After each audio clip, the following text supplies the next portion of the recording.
Donc pour le dessert, on va vous proposer des figues rôties au miel et aux épices avec une glace vanille et crème fouettée au lait d'amande. Donc j'ai choisi des figues blanches, on peut éventuellement utiliser aussi des figues violettes. J'aime bien les blanches parce qu'elles sont un petit peu plus fermes et résistent mieux à la cuisson. Donc tout d'abord, je vais faire réduire du vin de noix, qui est une spécialité périgourdine. À savoir, c'est une infusion de vin blanc et de feuilles de noyer. On va pocher les figues dans ce vin de noix pendant 3 minutes. On les laisse fermer telles quelles, tout simplement. Donc on va à mi-cuisson tourner les figues de manière à ce qu'on puisse donner une cuisson plus homogène.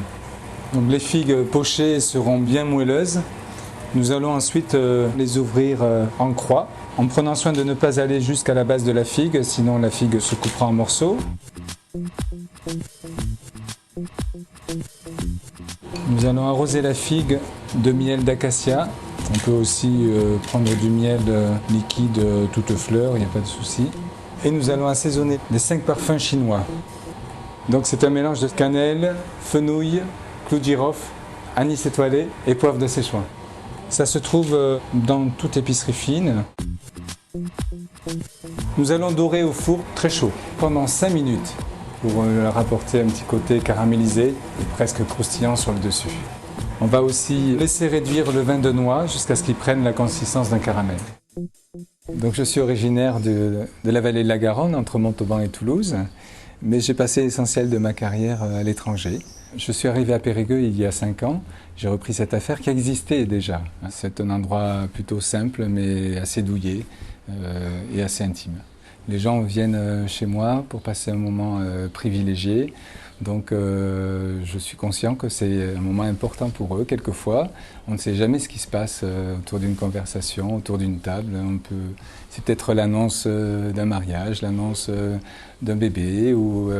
Enfin, il se passe des choses très importantes dans la vie personnelle des gens et ils me font l'honneur de venir chez moi pour annoncer ça. Et il faut que je sois à la hauteur de la prestation et leur apporter un peu de rêve, pourquoi pas, et du bonheur. Voilà.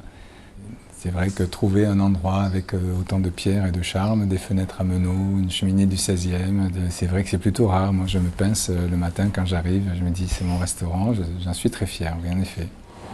Donc, petite boule de glace vanille. Pour accompagner les figues, il faut préparer une crème fouettée au lait d'amande.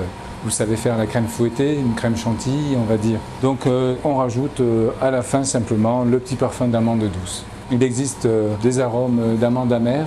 Attention à la dose, de manière à ce que ce ne soit pas non plus trop écœurant. Le faire petit à petit, quitte à goûter plusieurs fois, ce qui ne sera pas forcément un supplice. Donc moi je la fais au siphon, c'est plus rapide et plus pratique.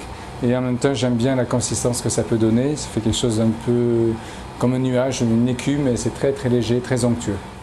On va rajouter le vin de noix bien réduit.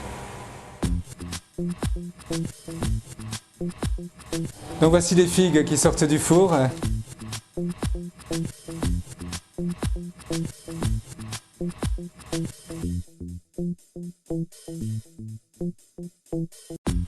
On arrose les figues avec le petit jus de cuisson, petit parfum de miel et d'épices douces.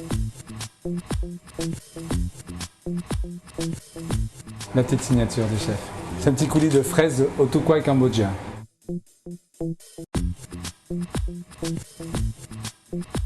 Quelques noix fraîches pour rappeler le Périgord. Pour accompagner les figues, j'ai choisi un Maury. Maury est un village tout près de Perpignan. On y cultive du grenache noir. Donc ce raisin est mûri pendant 1 an dans une bonbonne de verre au soleil.